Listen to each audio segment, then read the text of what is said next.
All right, Haskell. Haskell, where are you from originally? Where did you grow up? In Thousand Oaks.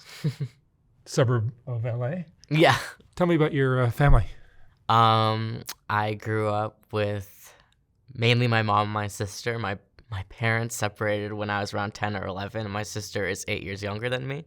So for most of my life, it's just been my mom and my sister and I. But just this summer, I moved out with my boyfriend, so now I'm in the Santa Clarita area. So just to clarify, you were born female, Yes. and you consider yourself you're a transgender man. Yes. You have facial hair. Yes. And I chose to go on hormones. So the hormones did that. And you're still on hormones. Yes, you could say so. Yeah. Back to your childhood. How would you describe your childhood in general? Creative, lots of imagination, and pretty simple. You know, there's always hardships and whatnot, but I wouldn't say that it was anything more crazy than anyone else's. But, you know, I guess in regards to me being trans and whatnot, I came out when I was 16, and before that, I never knew that I was trans. It was kind of just an epiphany.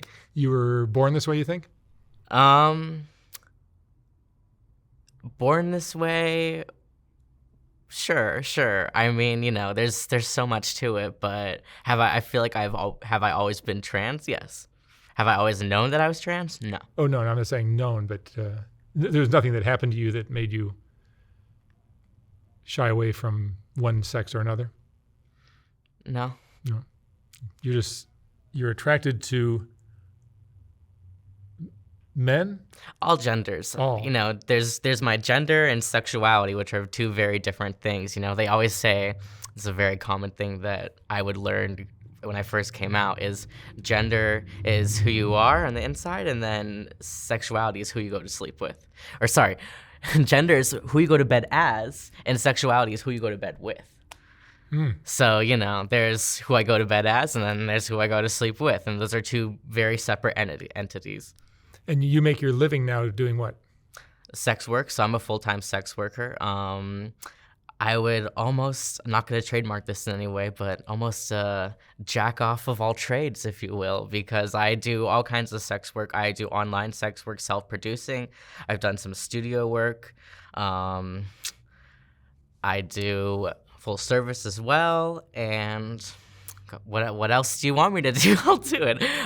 Whatever sex work can entail, I usually am down for it. And within the past few years, I've been exploring, you know, kink as well. So that's kind of become a part of my sex work as well, and my personal life. But I'm bringing it into my work element as well. Within the last year or two, I've been being booked for BDSM performances and whatnot. So it's been really cool to just dabble in all forms of sex work. And I've learned through doing interviews with a lot of transgender women that having male genitalia is part of the attraction. For a lot of them. It's so for you have female body parts? I guess you could say that. I wouldn't consider them female, you know, because what is female body parts and what is male body parts? But yes, I have a vagina. Yes. So, but you consider yourself a man. Yeah. And that makes I legally am too. And that makes the whole sexual experience probably very interesting. Oh, absolutely. You know, in my line of work, there could be lots of fetishists. You know, as you're talking, a lot of people may focus specifically on my genitals. Everyone is different, so I can't, you know, speak for anyone other than myself. But sometimes my genitals have to do with it, and sometimes, you know, maybe that's the center of the center of the piece, but sometimes that's just an addition, you know, not what they're about originally, but then that just becomes something that's great, you know? Like, I've had plenty of people go up to me and say they've never had sex with a trans man before until they came upon my videos and they really enjoyed it, and now that they're having sex with transgender men, you know? So it's different for everyone. Sometimes it could be fetishizing, and sometimes it can be educational, and sometimes it could be all of it. But I would think you offer what's probably a rarity in the sex world, right? I mean, it's not every day you come upon a transgender man, but also there are trans men outside every day. So, and you may not even know that, you know, someone's transgender. So Would I consider myself uncommon? Yes, but not necessarily because I'm trans, because of different things that I offer. Being trans is a big part of it, but a big part of what makes me different is Well, you're very sexual. yeah, sure, definitely. I would think that's a big part of your attraction. Yeah, definitely. I am a very sexual person, and that's what, got me partially into the industry and the field anyway. And so your typical clientele or partner is a help me finish So that sentence. I work with all genders, but I would say most of my customers, consumers, my fans, they like to see me with cisgender men. Cisgender meaning born male and comfortable being male. Cis, actually, the word means to stay in place, while trans means to transcend and move. So cisgender means you're comfortable with the gender you were born as, while transgender means you're not comfortable with the gender you were born as. So, in simple terms. So yeah, people like to see me with people like to see me with cisgender men, regardless of their sexuality. But usually a lot of my fans are gay men. So but also a lot of my fans are trans as well. So there's different demographics that I try to pertain to more as I'm learning who most of my fans are. But personally, I love to work with all genders and body types and sexualities. So How old are you? I'm 25. I'll be 26 next month. And your father was in your life or no? Yes, yeah, he is. In a very weird way. When my parents separated, it kind of just stayed to having meals with him and going out for a little bit. But he's a very private person, so kind of just keeps to himself. How does he feel about your? He's fine with it. He supports me. When I first came out, I was only 16, so obviously that was a much bigger deal. And that was back in 2013, sorry, that's when I actually came out. 2014 is when I started taking hormones. But at first he was a little apprehensive towards it, but as he learned that I think a lot of people are afraid of their children, making a mistake or, regretting something. So that's what they worry about when they want to protect their kids. There are other parents, who are just plain not supportive of their children. But I think there are other parents who, they take some time to be like, oh, okay, this is not a phase, this isn't going anywhere, and this is very legit. So that's kind of the route my dad took, is it took some time to get used to it. You might be hormonally altered. Are you surgically altered? Yeah, I've had top surgery. Oh, you have? Okay. Mm-hmm. It was also in 2014, so I was 16. And what are the effects of being supplemented hormonally with testosterone, I assume? You grow facial hair. Maybe your emotions change slightly. Your body just becomes, what you would hopefully like it to be. So it just, more than anything, I feel like it just makes you more comfortable.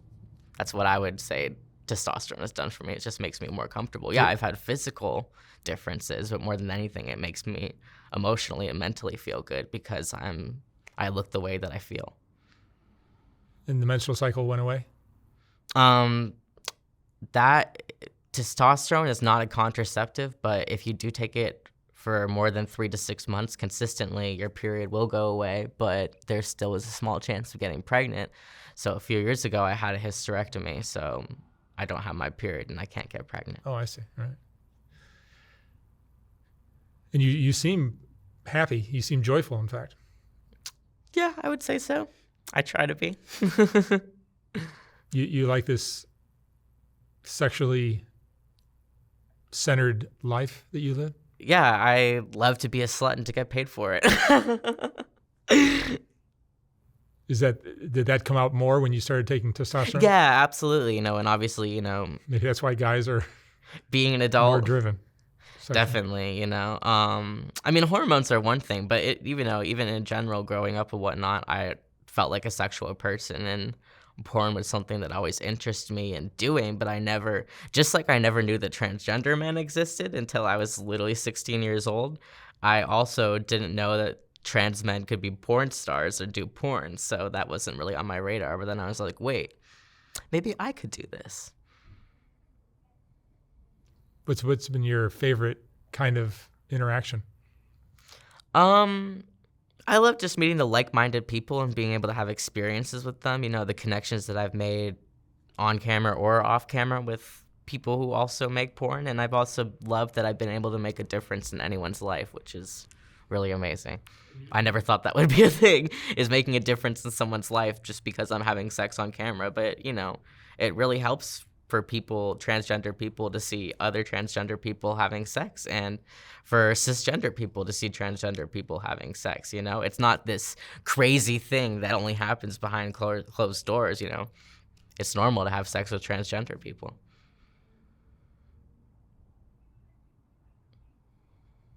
And you make good money doing this. That's a whole nother story. But the world is much more open to it, right? Yes, in a way, but you know, it could be a whole nother hour long. I could talk about transgender men in the pornographic industry specifically, and how different it is for women and cisgender men. You know, like being a transgender man, I've been doing this for 5 or 6 years, and I've built my brand all by myself. But would I say I've gotten far? Absolutely. But the industry doesn't leave much room for transgender men to succeed in the way that they allow everyone else to, because apparently some people say we're not marketable, or, you know, people are more attracted to cisgender bodies, or they fetishize transgender women, which can be a double-edged sword, you know. But in general, trans men in the big studio sphere of pornography are very underrepresented and excluded from the experience. So I love that I'm able to be part of it, but also it's really hard because people only leave room for so many transgender men to financially succeed and professionally succeed. But at the same time, am I doing well doing what I do on my own? Sure. But also I'm struggling too. It's hard being an average Joe trans guy, because people always have, you know, especially with porn, they have this idea of perfect people, you know, so they only leave room for just a few people to really put on that pedestal. And that's, again, another double-edged sword. But all in all, am I some rich, successful porn star? No. Am I barely making it by? Yeah. But do I enjoy what I'm doing, and would I have it any other way in regards to being able to perform with who I do and be myself? No. You give the impression, you know, your voice and your energy and the way you look like a male. Well, I am. Yeah. No, I understand. But yeah, the hormones help with that. Yeah, you know, and I could go into a whole other thing about. It seems like you believe you are a man. I am. When you were a young girl, when you were like in grade school, did you recognize that you were different than a lot of your female classmates?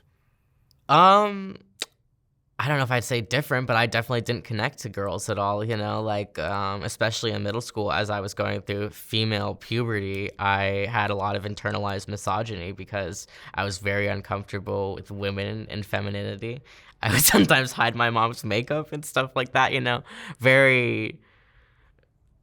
there were a lot of signs. There were a lot of signs that I was transgender. But again, I didn't have the resources or the vocabulary to know that transgender men existed. My mom had a transgender woman friend growing up, so I knew that transgender women existed, but I didn't know that transgender men existed. So I'm just like, I guess I'm just stuck a tomboy forever. And that was a very miserable feeling to have to deal with. In the BDSM community that you are now interacting with, they must welcome you, I would think. Yeah, definitely. You know, I feel like there's different aspects to the kink community, but in general, it's welcomed me with open arms, and I'm really happy about that. That's a much more open-minded group of people Absolutely. than you'll find anywhere else, I would think. Mm-hmm. Do you wish at times that you had more male genitalia? I think at first, when I first transitioned, when I was 16, I wanted to be that transgender poster boy of where, you know, I'm like, oh, I want to be masculine. I wish I was tall, or I wish I had a penis. And not to say that transgender men can't feel that way. That's a very normal feeling to have. But I feel like I was very conditioned to expect to be what I learned transgender men are, is that, I gotta sit like this. I gotta have my legs out and spread, and I gotta be masculine. I gotta be tall. But you can see now, or maybe you can't, I'm crossing my legs, and I'm comfortable with that because I've gotten to the point physically where I like the way I look, and I'm comfortable with that. But then I've also learned to love things that I used to hate about myself as a newly transgender person, which was, I wanted to be taller. I love being short now. I don't desire to have a penis because I'm happy with the genitalia I have, So, and I don't think transgender people should be defined as this person of like, oh, I hated myself. And I did hate myself for a long time, but I think a lot of it had to do with things that I needed to learn about myself, if that makes sense. So yeah, very typical trans guy in the very first few years of my transition, but then I started just to be more comfortable with myself. I still, to this day, don't identify with femininity at all, but I wouldn't even consider myself non-binary or androgynous, but masculinity isn't something that I'm like, yes, that's me, I'm masculine. I'm just a transgender man, and I'm a man, if we want to put even that simply, Every cisgender man can express being a man differently, so why can't I, just because I have a vagina? It seems like the world is slowly starting to accept these kind of ambiguous forms of sexuality. Yeah, like I said, gender and sexuality are different, yeah, but, my sexuality is definitely not your average thing in general, I have a lot of people who tell me that apparently because I'm having sex with men, and these are coming from gay men as well, that I'm a conversion therapist, and then I actually am a girl trying to trick gay men into having sex with me.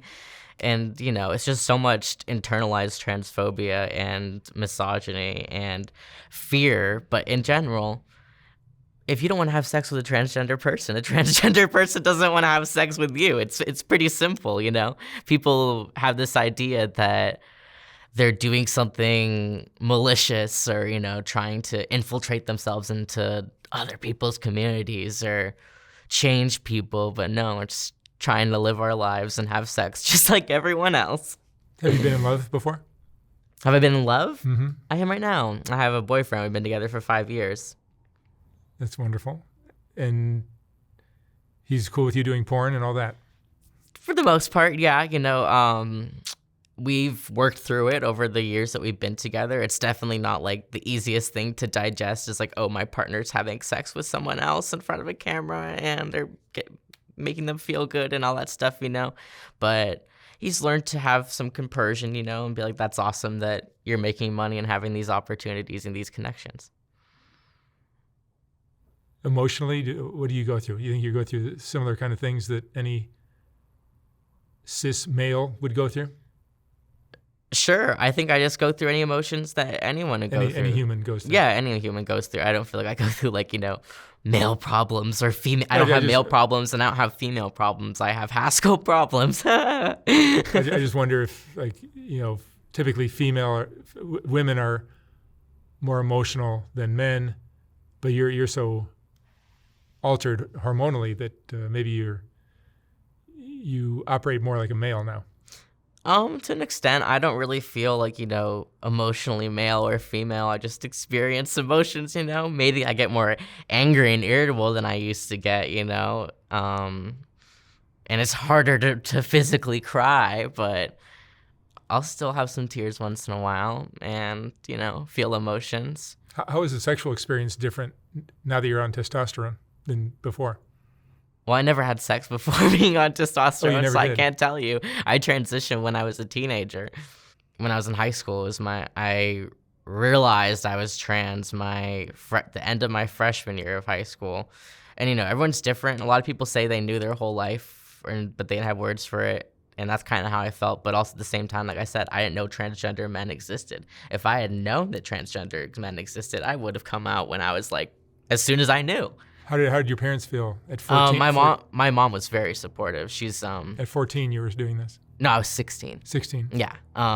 Very supportive. My mom kind of, always knew as well. My mom's a therapist and she's very intuitive, so she knew. So when I came out, she was supportive right away. And I always said how, my dad was kind of felt a little apprehensive about it. And my sister was very supportive too. She's probably 8 at that time. Yeah. So she was very supportive as well. I was in high school at that time, so I was doing journalism, writing for the newspaper, and I loved it. But I also have ulcerative colitis, which is like Crohn's disease. So I deal with a lot of physical disabilities. So I got diagnosed with that around the same time that I came out as transgender. So that was a fun experience. So I wanted to do independent study my sophomore year, but I said, you know what, I'm going to give this one more year and see how I feel about it. So my journalism advisor, when I came out, she sat me down in an airport when we were going to a convention and told me that I shouldn't transition. It's just a phase and that I'm going to regret it. Here I am 10 years later. I don't know, maybe the phase will wear off soon. That's sarcasm. Yes. And then, of course, there was the Gay Straight Alliance advisor who was supposed to be very, she was very supportive of my transition, but she thought I was faking having colitis because I missed over 60 days of school because I was so ill all the time, and she thought I was faking it. So I had a very ableist teacher and I had a very transphobic teacher, and these were the two teachers who were supposed to be my biggest supporters. So from that point, I had top surgery during the summer, and then I went to independent study my junior and senior year, and it was very good. So that kind of allowed me to become as independent as I've always felt, aka doing online school, getting my license at 16, and just being able to do what I want to do. And doing what you're doing now in the sex industry is what you want to do. Yeah. I mean, at the time, I didn't know that when I was in high school, but yeah. But I mean, that was your aspiration when you were younger? I mean, it appealed to me, but it wasn't like, oh, I'm going to be a porn star someday, or I want to be a porn star. It was more just like, that sounds cool. I wish I could do that. A lot of my life has just been, I wish I could do that, or I wish I was that, and then becoming that. But more so in an identity kind of way, I guess, it's more of a realization of projection. And you're busy doing gigs of different I try to be, yeah. That's what I ideally would like to keep my full-time work doing, because I've tried, retail and whatnot. And more than anything, physically, it's hard for me because of my ulcerative colitis. So that's another thing that sex work has been amazing, is that I'm able to make my own schedule. I'm able to do my own thing. The hours are shorter? Yeah, the hours are shorter. I could tend to my disability, when I need to. I'm not constantly throwing up on the job and, in excruciating pain all the time. So that's good. And Haskell, what would you say is the most important lesson you've learned in your life? That's a big question. Let's think about that for a second. Take your time.